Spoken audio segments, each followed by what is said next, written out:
March for Gaza বিক্ষোভ সমাবেশটি শাহবাগ থেকে মানিক মিয়া এভিনিউয়ের যেখানে হওয়ার কথা ছিল সেটি সেখানে চেঞ্জ করে এখন সোহরাওয়ার্দী উদ্যানে করা হবে। তো এই পরিবর্তনটি হচ্ছে জনসমাগমের অবস্থানের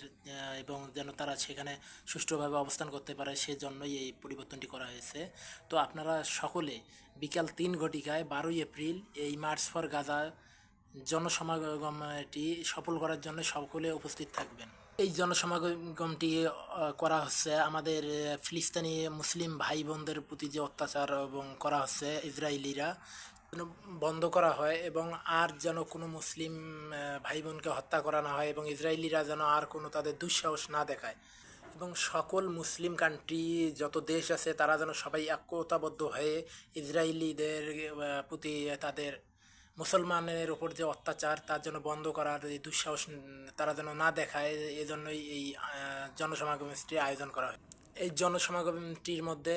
দেশ বরেণ্য সকল আলেম ওলামা এবং সকল রাজনৈতিক ব্যক্তিত্ববর্গ উপস্থিত থাকবেন এবং সকল জনসাধারণ যারা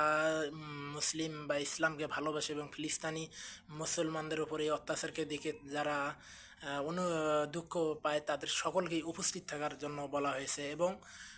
সকল রাজনৈতিক নেতৃবৃন্দ, সকল ইসলামিক স্কলার, আমাদের ডক্টর মিজানুর রহমান আজহারি সহ সকল ব্যক্তি উপস্থিত থাকবেন। সকলে একত্রতা জানিয়েছেন যে এই মার্চ ফর গাজায় সকলেই উপস্থিত থাকা।